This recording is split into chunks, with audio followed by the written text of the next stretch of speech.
구독자 여러분, 안녕하세요. 저에게 일어났던 정말 무서운 일을 여러분들께 소개해드리고 싶어서 이곳을 찾아와 이렇게 사연을 올리게 되었어요. 저와 같은 일을 당하시는 또 다른 피해자가 없기를 바라는 마음에서 놀란 마음을 가라앉히고 사연을 적어봅니다. 사람을 겉모습만 보고 판단해서는 안 된다는 큰 교훈을 얻게 된 저에게 일어났던 아주 크나큰 이야기를 지금부터 시작해 보겠습니다. 저랑 남편은 소위 말하는 결혼정보업체 중매 시스템을 통해서 만나게 된 사이입니다. 결혼정보업체에 돈을 내고 등급을 받아서 등록을 하게 되었고, 저와 비슷한 직업군의 연봉 그리고 외모 취향이 적용이 되어 매칭이 되었지요. 저는 어릴 때부터 꽤 공부를 잘하는 축에 속하는 영재였고, 각고의 노력 끝에 변호사가 되어 어렵고 힘든 사건에서 승소를 많이 해서 꽤 능력을 인정받고 있었어요.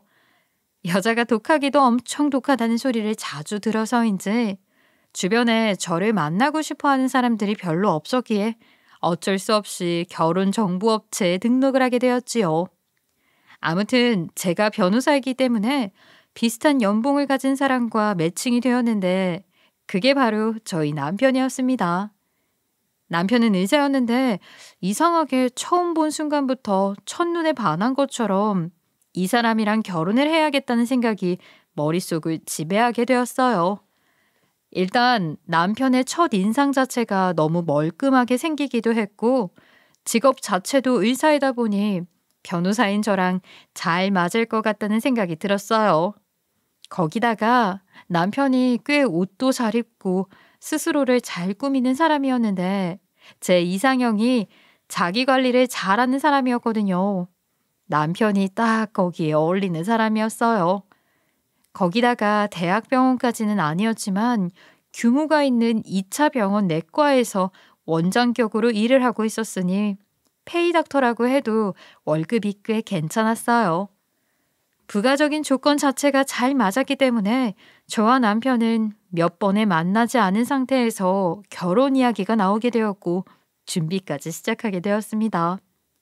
어차피 결혼을 전제하에 만남이 이루어진 덕분에 서로 이 정도만 함께 해도 괜찮겠다는 생각이 들었기 때문이었어요. 저희 커플만 그런 것이 아니라 대부분 결혼 정보업체를 통해서 만나게 되면 결혼을 하는 데까지 시간이 오래 걸리지는 않는 것 같더라고요.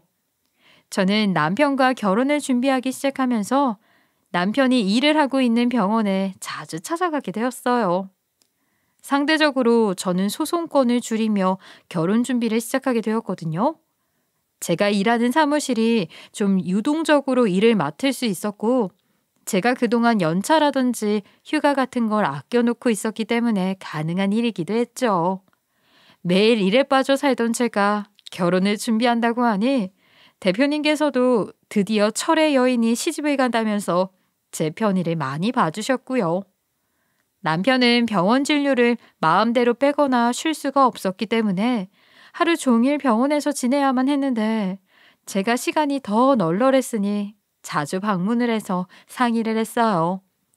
병원에 찾아가면 남편이 진료 중인지 검사 중인지 알 수가 없었기 때문에 간호 스테이션에 물어봐야 하지만 남편을 만날 수가 있었어요. 내과다 보니까 내시경을 할 때도 있고 초음파실에서 진료를 할 때도 있었기 때문에 제가 막 들어가서 기다릴 수가 없었거든요. 그런데 또 저에게도 체면이라는 게 있지 않겠습니까? 제가 남편과 결혼할 사람이란 걸 간호사들도 떡하니 알고 있는데 제가 어떻게 매번 빈손으로 갈 수 있겠어요? 저는 고생하는 간호사 선생님들에게 잘 보이고 싶은 마음도 있고 또 잠깐 휴식도 취하셨으면 하는 마음에 간식 같은 걸 준비해서 찾아갔어요. 처음에는 간호사 선생님들도 대면대면하게 그냥 감사합니다 하고 말았었는데 제가 매번 간식을 사가고 살갑게 구니까 저에게도 점점 마음을 열고 잘해주시더라고요. 멀리서 제가 보이면 먼저 인사를 해주신다던가 말하지 않아도 우리 남편이 어디서 뭘 하고 있는지 알려준다던가 남편이 일이 바빠서 제가 오래 기다려야 하면 제 주위에서 말동무가 되어주기도 하면서 시간을 허투루 보내지 않게 도움을 많이 주셨어요. 그러면서 자연스럽게 우리 남편이 어떤 의사인지, 어떤 마음으로 병원에서 일을 하고 있는지도 알게 되었죠. 환자를 위하는 마음이 강한 사람이라고 간호사들도 칭찬을 멈추지 않길래 저는 제가 본 남편의 모습이 정말 진솔하고 참된 사람이구나 하는 걸 깨달았습니다. 하지만 모든 사람이 저에게 호의적일 수는 없듯이 유난히도 저에게 무척 낯을 가리고 저를 불편해하던 간호조무사 선생님이 한 분 계셨었어요. 남편 병원이 2차 병원이다 보니까 간호사들도 있었지만 보조를 해주실 간호조무사분들도 꽤 많이 있었거든요. 여러분들도 아시겠지만 사실 간호사와 간호조무사는 차이가 조금 있잖아요. 은근히 텃세 같은 것도 심하다고 듣기만 했었는데 그래서 그런 건가? 당한 게 많아서 소극적으로 변한 내향적인 사람인가 보다 하고 생각하고 그냥 넘어갔었죠. 자꾸 제 시선을 피하고 제가 말을 걸어보려고 하면 일이 있는 척 자리를 비우시던 분이셨거든요. 제가 느낄 정도면 꽤 티가 났다는 이야기이기도 하고요. 이상하게 저를 잘 못 쳐다보는 것 같아 보였고 저를 어려워하는 것처럼 보여서 조금 마음이 불편했습니다. 제가 변호사로 일을 하고 있었기에 사실 신뢰감을 줘야 하는 게 중요했거든요. 그래서 사무적으로 보여지기 위해 거치장을 상당히 딱딱하게 하는 편이었어요. 신뢰감을 주기 위해서 무채색 옷을 즐겨 입었고 차가운 느낌의 액세서리들을 하고 다니기도 했고요. 제가 너무 딱딱하고 무섭고 차가운 사람처럼 보여져 저를 피하는 건가 하는 느낌을 받기도 했어요. 그러던 어느 날 남편이랑 드레스 투어에 대해 상의를 하기 위해서 잠깐 병원에 왔는데 그 낯을 가리는 간호조무사가 슬쩍 저에게 오더라고요. 한참을 무슨 말을 건넬 것처럼 우물쭈물하더니 용기를 낸 듯 저에게 말을 걸더라고요. 저 혹시 저희 내과 원장님이랑 결혼을 하시려고 준비 중이세요? 그러니까 약혼자 같은 그런 건가요? 다른 간호사들은 이미 다 아는 사실인데 왜 이 간호조무사만 저에게 이런 질문을 하는지 의문이 들었어요. 그래서 저는 고개를 끄덕이면서 결혼을 하려고 지금 논의 중에 있다고 말을 했어요. 예, 맞아요. 결혼을 준비하고 있어요. 식장 예약도 했고 드레스 투어 관련해서 상의하려고 오늘 방문한 거예요. 요즘 들어서 이리저리 상의할 게 많아서 제가 병원에 자주 방문하고 있죠. 혹시 제가 자꾸 오는 게 불편하거나 하나요? 아니에요. 그런 거 절대 아니에요. 그냥 궁금해서 여쭤본 거예요. 신경 쓰지 마세요. 상당히 당황스러운 낯빛을 하고는 저에게 아무것도 아니라고 손사래를 치더니 쓱 사라지는 게 아니겠습니까? 저는 평소에 저를 피하느라 바빠 보였던 사람이 갑자기 왜 이런 질문을 해서 마음 찝찝하게 만드나 하고 생각을 하게 되었죠. 그냥 넘어가기에는 이상하게 마음 한구석에 불편한 기운이 남아서 진료를 끝내고 저를 만나러 온 남편에게 이야기를 했어요. 내과병동에 있는 간호조무사 선생님 말이야. 엄청 낯가리는 그 사람 누군지 알아? 저는 일단 남편에게 물어보기 위해 운을 살짝 띄웠는데 갑자기 남편이 매서운 눈빛을 하면서 저를 확 쏘아보더니 약간 신경질적인 목소리로 걔는 왜? 하고 물어보더라고요. 그러면서 저에게 무슨 허튼 소리라도 하더냐 하면서 추궁이 섞인 말투로 물어보는데 약간 순간 이상한 느낌이 뒤통수를 확 때렸습니다. 아니, 그냥 그 조무사가 어떤 사람인지 궁금해서 물어보려고 했던 건데 왜 이렇게 날선 반응을 해? 낯을 많이 가리는 것 같아서 궁금해서 물어본 거야. 동료들이랑은 잘 지내는 건지 아니면 일하면서 뭐 힘든 게 있는 건 아닌지. 당신 밑에서 일하는 사람이니까 신경 좀 쓰라고. 그냥 내가 피곤해서 예민해졌나 보다.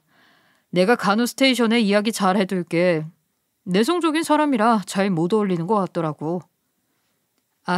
아무리 내성적인 사람이라고 그래도 다른 사람에게 피해 준 게 없는데 너무 겉도는 것 같더라. 무슨 문제가 있는 사람은 아니지? 글쎄, 그 조무사 성격이 좀 이상하긴 한 것 같던데? 간호사들 사이에서도 왕따를 당한 것 같더라고. 당신한테 무슨 소리 한 건 아니지? 그 사람이 뭐라고 하든지 듣지 마. 괜히 피곤해져.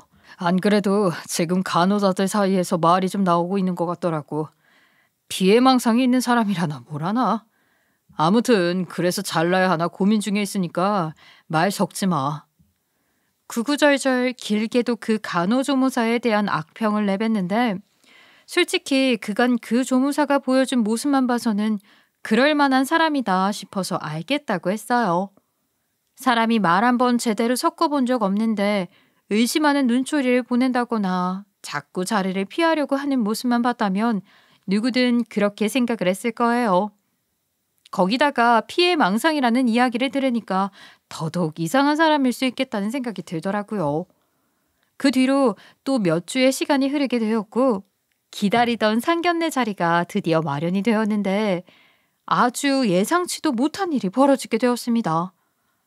저는 남편이 외동아들인 줄 알고 있었는데 남편에게 아주 어린 동생이 하나 있었던 거예요. 저는 그걸 상견례 자리에서 알게 된 거고요. 그동안 저에게 아무런 말이 없어서 몰랐는데 떡하니 상견례 자리에 데리고 나온 게 아니겠어요? 나이가 고작 12살 정도? 누가 봐도 초등학생인 아이가 앉아 있어서 심장이 덜컥했는데 시부모님이 저에게 남편의 어린 동생이라고 소개를 해주시더라고요. 참 의외이게도 남편의 어린 동생은 저에게 아주 살갑게 인사를 했고 의젓한 모습을 내내 보여주더라고요. 처음에는 벙어리인가 싶을 정도로 말이 없어서 의아했는데 어른들이 이야기를 나눌 때는 끼는 게 아니라고 배웠다면서 말씀 다 나누시면 말을 하겠다고 하더라고요. 12살밖에 먹지 않은 아이가 뱉은 말이라고 하기에는 너무 애늙은이 같아서 저도 모르게 웃음이 터지기도 했었습니다. 남편 옆에 얌전히 앉아서 밥을 먹는 모습을 보는데 음식 먹는 자세도 그렇고 씹어 삼키는 모습도 그렇고 형제라서 그런 건지 똑 닮았더라고요. 누가 봐도 남편의 동생처럼 보이길래 한참을 빤히 바라보다가 제가 농담을 던진답시고 시부모님에게 웃으면서 말을 했어요. 누가 보면 그의 동생이 아니라 아들이라고 해도 믿겠어요. 나이 차이도 25살? 그 정도밖에 안 나니까 속이려면 충분히 속이겠는데요?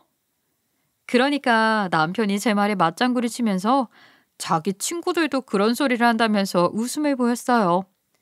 그런데 시부모님이 숟가락을 탁 내려놓더니 저에게 정색을 하면서 어디 가서 그런 소리 하지도 말라고 매섭게 이야기를 하시더라고요.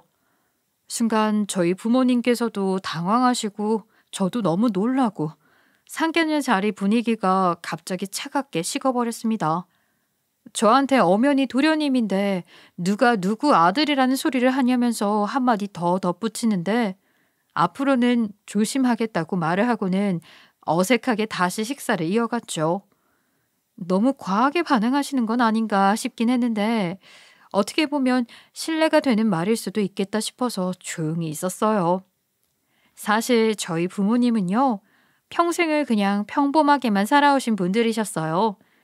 정말 일반 가정과는 다를 게 없이 평생 회사원으로 살아오신 아버지에 집에서 자식들을 돌본 어머니, 그냥 평범한 그런 가정이에요.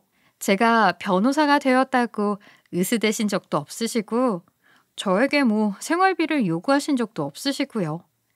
그래서 저는 상견례 자리도 사실 별다를 거 없이 평범하고 가족들끼리 모여서 식사나 하는 자리쯤일 거라 생각을 했었는데 시부모님은 아니셨던 거죠. 시아버지도 개인 병원을 운영하고 있는 의사셨고요. 시어머니는 간호사 출신으로 시아버지와 병원에서 만나 결혼을 한 사이였더라고요. 그러니 당연히 아들도 의사가 되어서 대대로 의사 집안이라는 타이틀을 가지고 싶어 하셨고요. 의사 말고 다른 직업은 일절 생각도 안 해보셨대요. 그러면서 저에게 이런 말을 하시더라고요. 우리가 변호사 며느리를 얻게 되어서 얼마나 다행인지 몰라? 그동안 결혼정보업체에서 우리 아들한테 많은 여자들을 매칭해 줬었는데 다들 직업이 평범하더라고. 어디 말도 안 되는 평범한 직업을 가진 며느리가 들어왔으면 속상했을 뻔했지. 대기업 다니는 게 뭐가 중요하니? 우리 아들이 의사인데. 걸맞는 며느리가 와야지. 솔직히 사돈댁이 너무 평범한 집안이라 저희 집안이랑은 차이가 나긴 하지만 그래도 우리 며느리가 변호사니까 가운데서 똑부러지게 잘하겠죠. 시부모님 두 분 다 그런 소리를 대놓고 하는데 저희 부모님은 어쩔 줄 몰라서 그냥 허허 하고 웃으면서 그 자리를 모면하려고 하셨어요. 그런데 시아버지가 그 순간 딱 예민한 문제일지 모르는 이야기를 꺼내시더라고요. 보다시피 저희 집에는 막둥이가 하나 있습니다. 막둥아, 사돈 어르신들께 인사드리고 형수될 분에게도 인사드려야지. 그러니까 말이 없었던 도련님이 일어나서 꾸벅 인사를 하는데 초등학생이지만 초등학생답지 않아 보여서 사실 짠한 마음이 들기도 했어요. 어릴 때는 그냥 천진난만하게 사는 게 좋은 건데 너무 시부모님께서 도련님을 억압하고 키우고 계신 건 아닌가 싶은 마음이 들어서요. 그런데 진짜 문제는 그게 아니라 다른 데에 있었습니다. 이제 우리는 다 늙어서 일을 얼마나 더 할 수 있을지 모르겠고 그 은퇴를 할 시기인데 막둥이가 고작 12살밖에 되지 않아 걱정이 많구나. 앞으로는 너희 부부가 책임지고 지원을 좀 해주었으면 싶은데 말이야. 저는 그 말이 무슨 날벼락처럼 느껴져서 네? 하고 바로 반문을 했는데 시어머니가 뒤이어서 말을 하시더라고요. 우리 막내가 대학을 가려면 앞으로 8년이나 남았는데 그때쯤이면 우리도 은퇴하고 집에서 쉴 시간 아니겠니?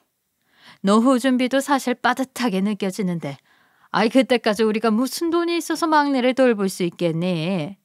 대학 등록금도 그렇고 취업 준비까지 생각하면 이 돈이 장난 아니게 깨질 텐데 그래도 의사 아들이랑 변호사 며느리가 좀 챙겨주면 수월하겠지 싶구나.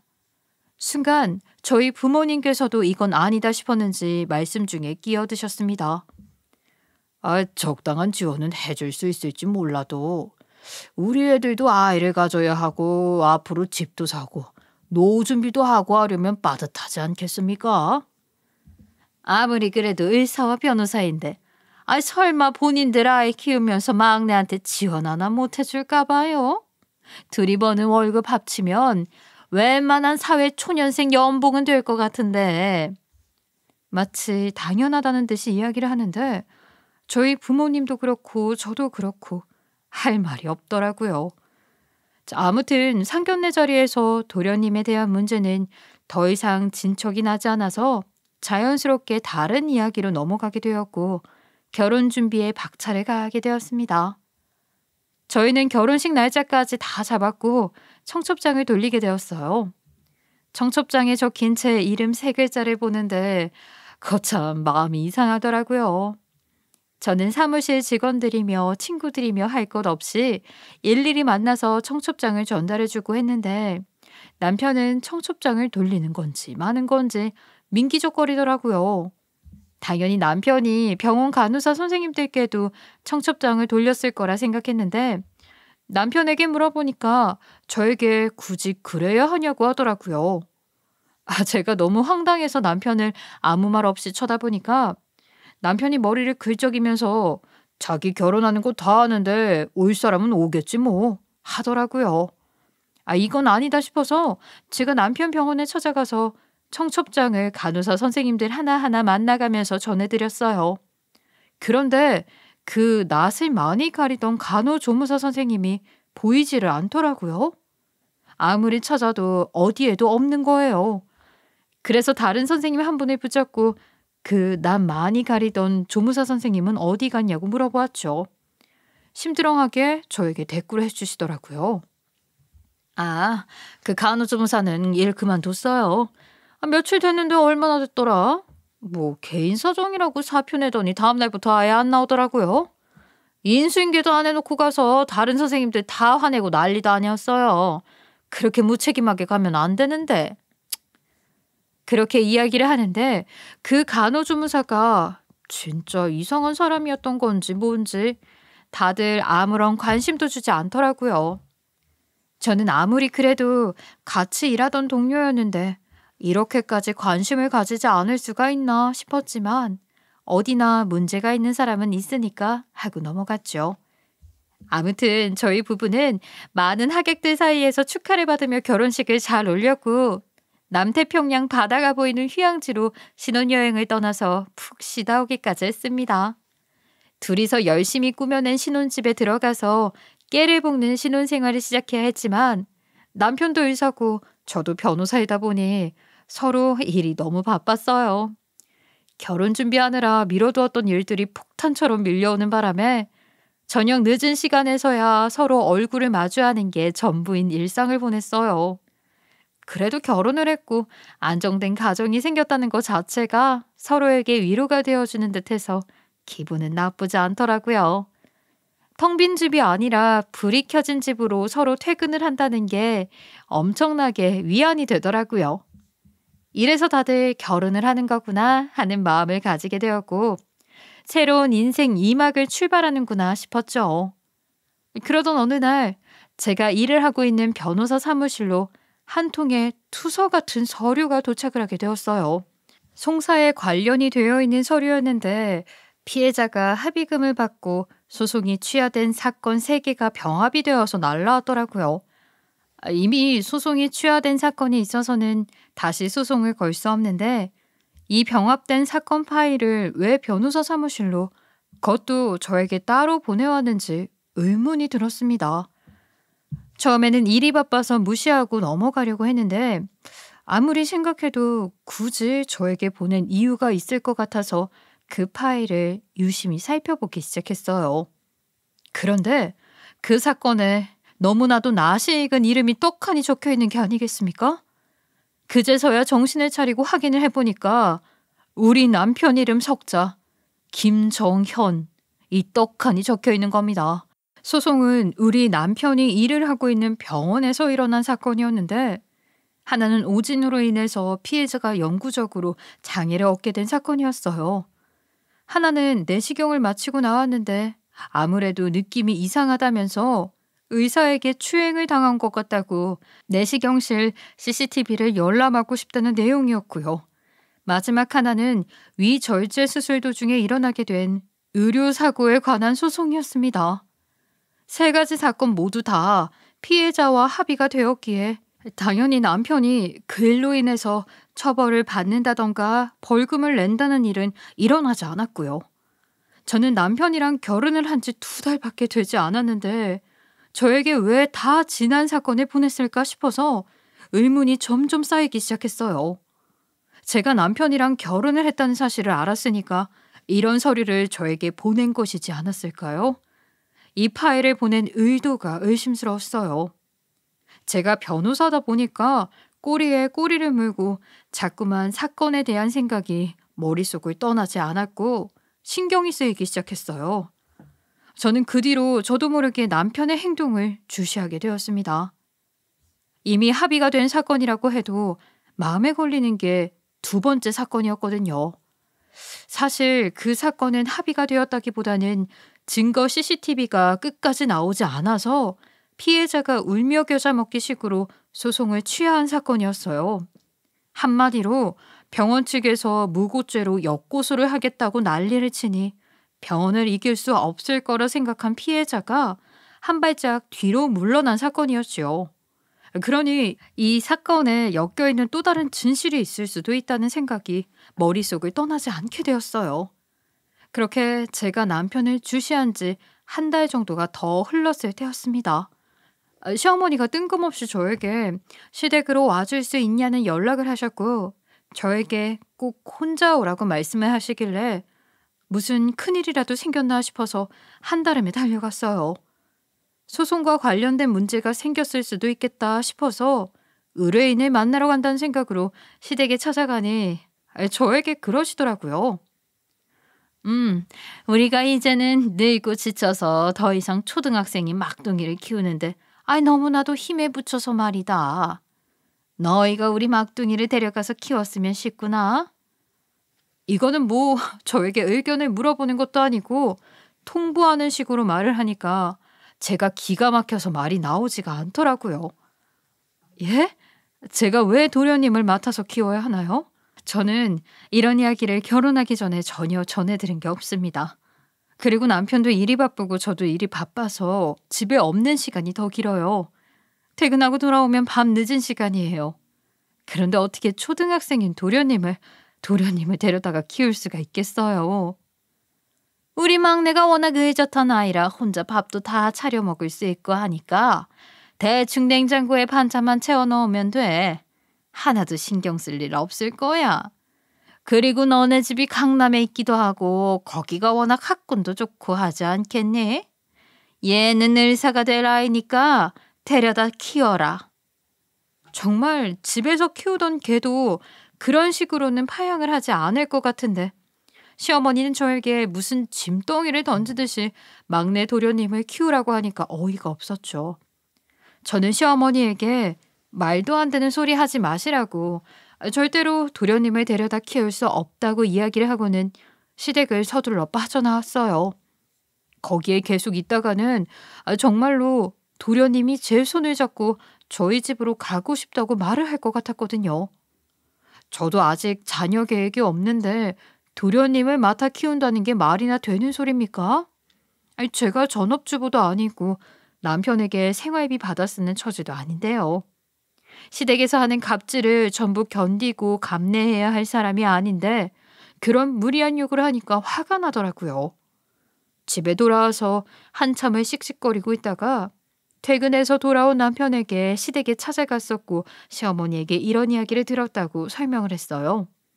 제 이야기를 듣는 둥 마는 둥 핸드폰을 만지면서 건성건성 이야기를 듣던 남편이 저에게 그러더라고요. 막내가 뭐 손이 많이 가는 애도 아닌데 그냥 우리 집에 데려와서 키울까?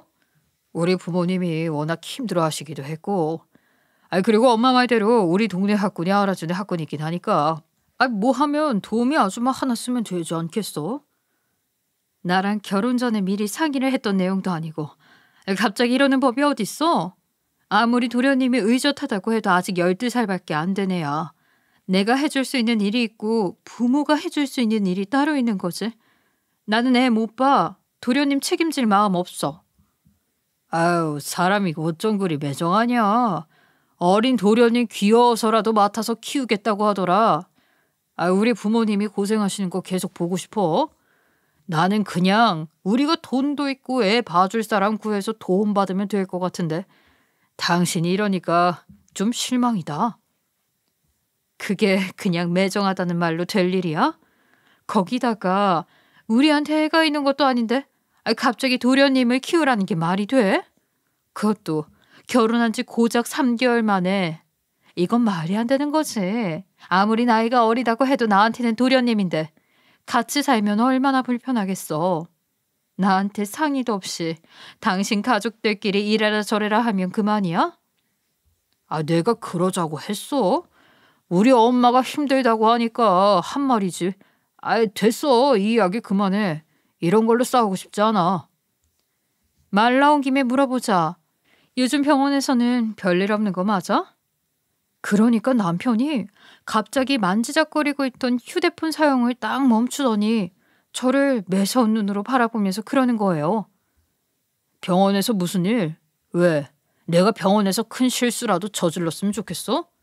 그런 건 갑자기 왜 물어봐서 사람 기분 잡치게 하는 건데.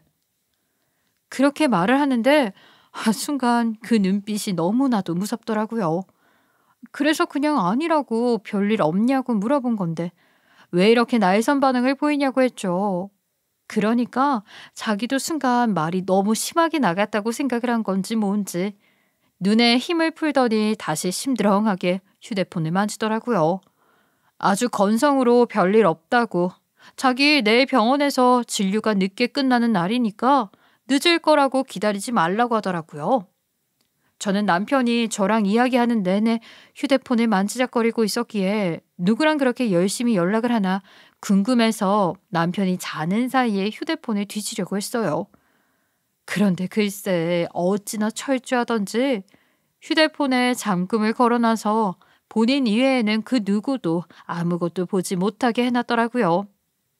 이런 것들이 하나하나 쌓이기 시작하니까 의심이 자꾸 커지는 게 아니겠습니까? 하지만 저도 결혼까지 한 사람인데 평생 믿고 살아야 하는 사람이라고 생각하면서 마음을 다잡기로 했어요. 하지만 그런 제 다짐과는 달리 사건은 정말 상상도 못할 수준으로 벌어지게 되었습니다.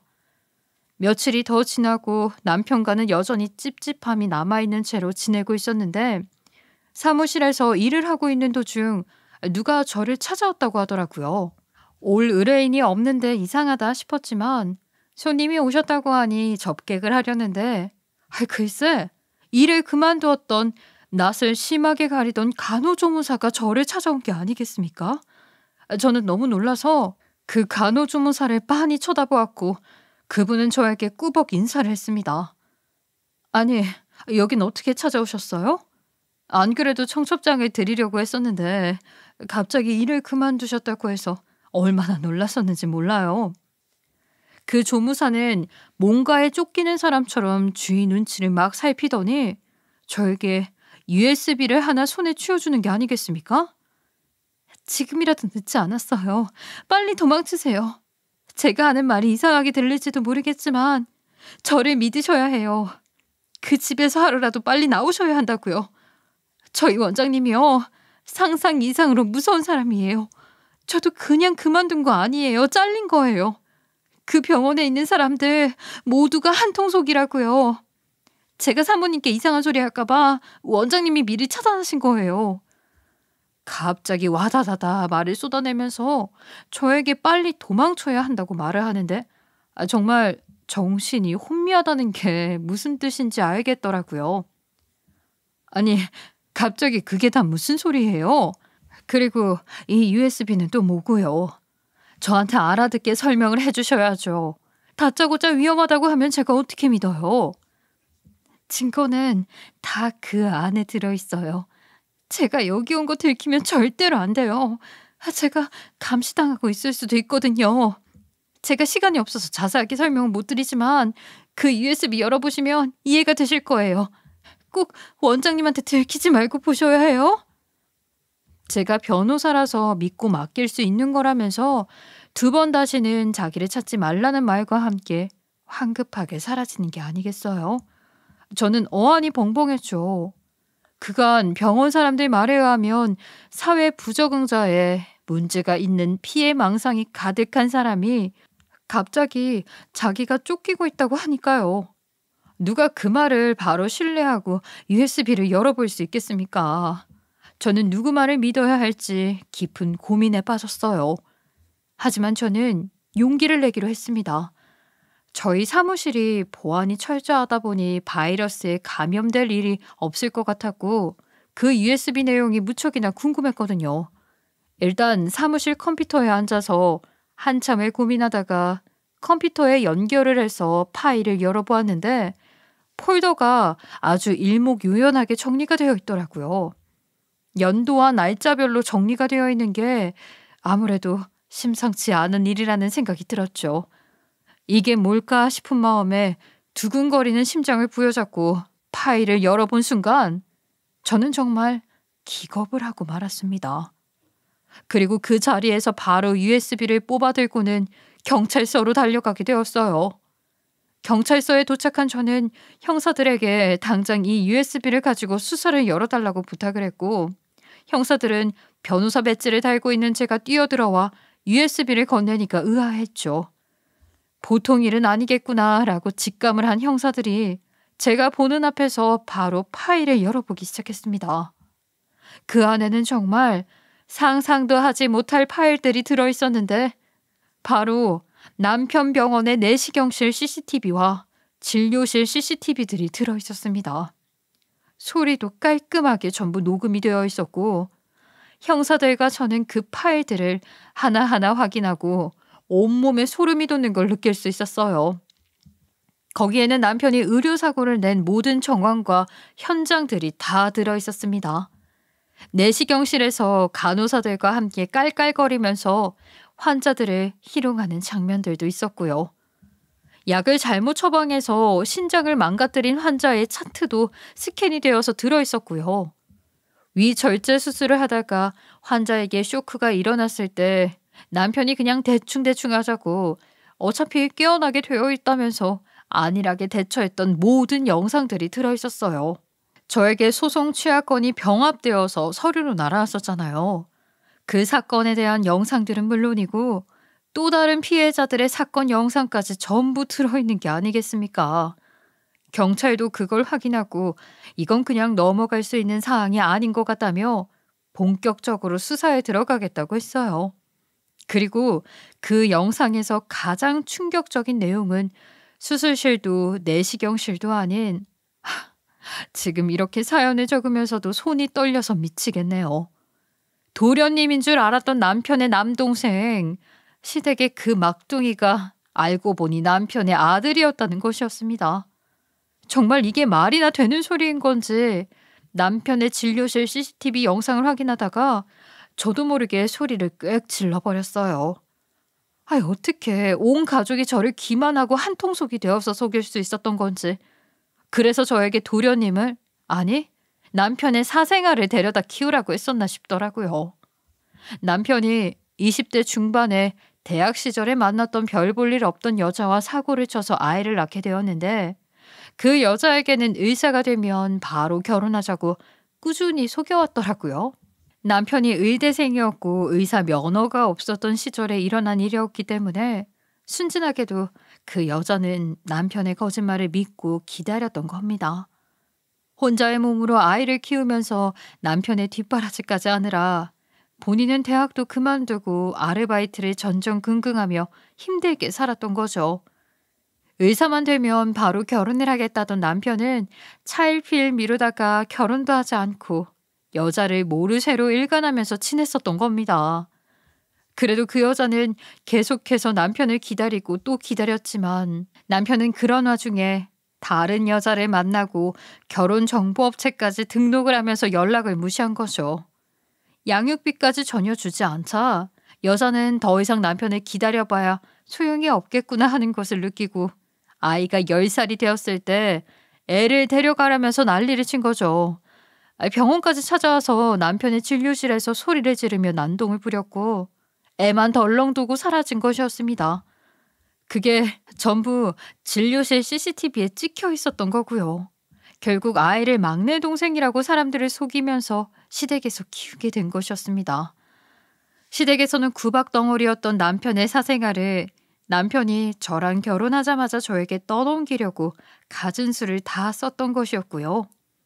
시댁에서는 남편의 발모가지를 잡는 짐덩어리 그 이상 그 이하도 아닌 취급을 받고 있었더라고요. 정말 사람이 겉보기에는 멀쩡해도 속은 다를 수 있다고 어찌나 소름이 쫙 돋던지 머리가 어질어질했습니다. 남편은 다 알면서도 모르는 척을 하면서 저를 기만하고 속이고 있었던 것이었어요. 저는 정말 아무것도 눈치채지 못했고요. 심지어 간호조무사는 진료실에서 그 소란이 일어나자 언제 어떻게 쓰일지 모르는 그 CCTV를 복사해서 간직하고 있었고요. 저는 사실 그 의도 자체도 순수하지 않다는 생각이 들어서 뭔가 더 숨기는 것이 있을 거라 생각을 하게 되었어요. 수소문을 한 덕분에 간호조무사의 연락처를 알게 되었고 저는 이 파일을 굳이 저에게 보낸 이유에 대해서 캐묻게 되었습니다. 그러자 그 간호조무사가 울면서 저에게 이야기를 하는데 정말 몇 번의 반전이 일어나는 건지 사실은 원장님께서 사모님과 결혼을 준비하실 때까지도 저는 원장님과 연인 관계를 유지하고 있었어요. 저랑 결혼하겠다고 약속까지 다 해둔 상태에서 갑자기 결혼할 여자라면서 사모님을 소개받게 되었으니 제가 얼마나 놀랐겠어요. 제가 원장님께 이게 뭐 하는 짓이냐고 저랑 결혼하기로 해놓고 왜 갑자기 다른 여자랑 결혼을 한다는 거냐고 따져 물었어요. 저랑 남편이랑 결혼을 하기 직전까지도 연인 사이였다고요? 결혼까지 약속해놓고 갑자기 저랑 결혼을 하겠다고 했다고요? 미친놈 아니야 정말? 제가 따지니까 그러더라고요. 변호사랑 간호조무사랑 같은 급이냐고요. 어디 간호조무사가 병원 원장 와이프 자리를 노리냐고요.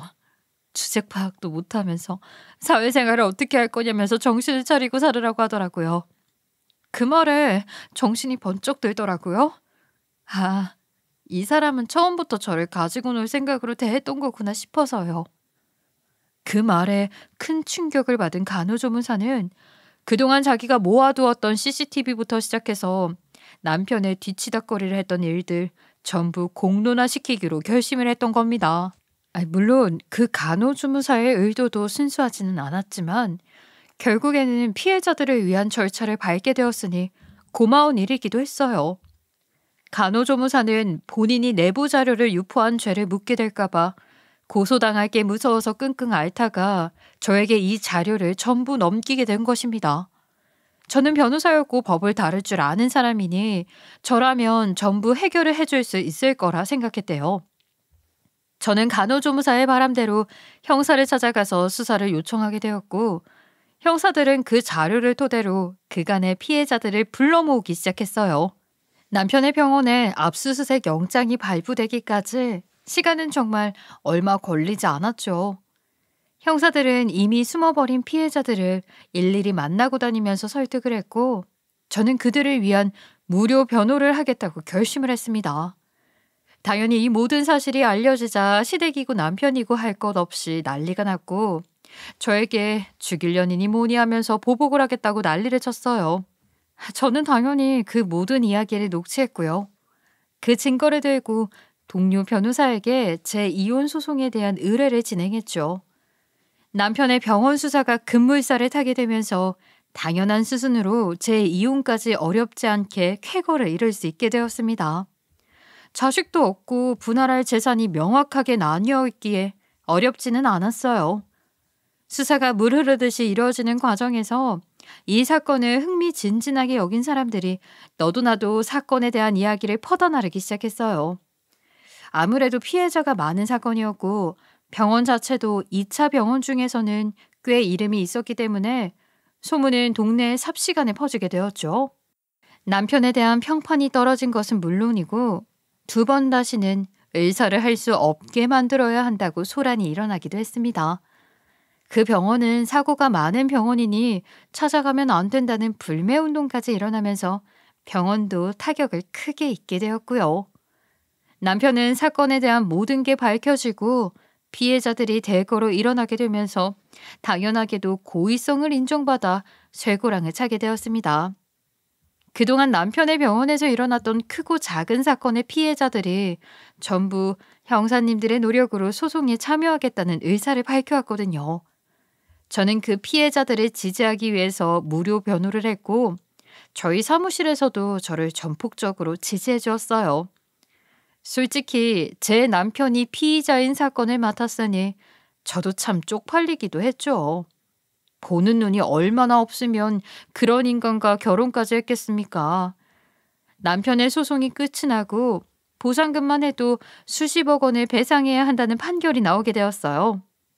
자연스럽게 시부와 시모도 남편의 소송 뒷수습을 하느라 집안 재산을 다 털고도 모자라서 돈을 빌리러 다니고 있다고 하더라고요. 하지만 강남 바닥에 소문이 다 났는데 누가 시부모에게 돈을 빌려주겠어요. 시아버지의 개인 병원이고 남편이 일하던 병원이고 큰 타격을 받아서 병원 문을 닫게 되었고요. 남편도 불러주는 곳이 없을 테니 쫄딱 망한 거죠 뭐. 저는 피해자들을 위해 백방으로 노력을 했고 결국에는 일부 승소를 따내는 쾌거를 이뤘습니다. 소송이 취하된 사건과 피해 보상을 받은 사건은 패소가 나오긴 했지만 결과적으로는 남편을 나락으로 보낼 수 있게 되었어요. 저를 기만한 그 사람과 가족들이 모두 고통을 받게 되었으니 최상의 결과가 나온 셈이죠. 저는 그 뒤로 남자라면 학을 떼게 되었어요. 누구라도 이런 사건을 겪으면 그렇게 되지 않겠어요? 시간이 흐른 지금까지도 다가오는 사람들을 만날 생각을 전혀 하지 않고 있고요. 결혼은 더더욱 생각이 없습니다. 대신 남은 시간 동안 무료 변호가 필요한 소외된 계층을 찾아다니며 제 사명감을 표출하는 일에 힘을 쓰고 있는 중이랍니다. 여러분, 저는 새로운 목표가 생겼어요. 바로 제 이름을 건 로펌을 세워서 음지에 도움이 필요한 사람들을 위해 사건을 맡는 겁니다. 이전에는 결혼을 해서 남들이 부러워하는 삶을 사는 게 목표였다면 지금은 공익을 위해 움직이고 싶다는 사명감을 가지게 되었어요. 그 사건으로 인해서 상처를 많이 받았지만 제 자신에게 있어서는 한층 더 성장일 수 있는 기회이지 않았나 싶습니다. 지금 이전 시댁 식구들은 어떻게 사냐고요? 글쎄요. 아주 관심을 끊어버려서 잘은 잘 모르지만 부와 명예 모두 잃고 전전긍긍하면서 살고 있다고 하더라고요. 전 남편은 철창에서 밥 잘 먹고 지내나 모르겠네요. 이전 도련님, 아니, 전 남편의 사생아만 불쌍하게 됐죠 뭐. 저는 그 사람들이랑은 두 번 다시 엮이고 싶지 않는 마음뿐이랍니다. 앞으로 더더욱 빛날 제 인생만 생각하며 살겠습니다. 여러분들도 겉모습만 보고 사람을 판단하지 마시고 앞으로는 내면의 중요성을 상기하며 사시길 바래요. 사람과 사람이 함께 더불어 사는 세상에 얼마나 기상천외한 일들이 가득하겠습니까? 남에게 일어난 일이 저에게 일어나지 않을 거라는 안일한 생각은 하지 않기로 했어요. 정말 제 목표가 조금 더 성숙했다면 이런 일을 피할 수 있지 않았을까 싶지만 이미 벌어진 일이니 어쩔 수 없지요. 앞으로는 더욱더 조심하고 돌다리도 두드려보고 건넌다면 두 번의 피해는 막을 수 있지 않을까 싶어요. 저처럼 된통 당한 사람들을 위해 변호사로서 또 한 인간으로서 돕고 도우며 살 예정이니까요. 여러분들에게 이런 일이 일어난다면 주변에 도와줄 사람이 있다는 것을 생각하시고 꼭 도움의 손길을 요청하시길 바라겠습니다. 숨는다고 전부 해결되는 일이 아니니까요. 더불어 사는 세상, 앞으로 사기꾼 나쁜 놈들 모두 처벌받는 세상이 오길 바라면서 제 사연은 여기서 마치도록 하겠습니다. 제 이야기 끝까지 들어주신 구독자 여러분들께 진심으로 감사합니다.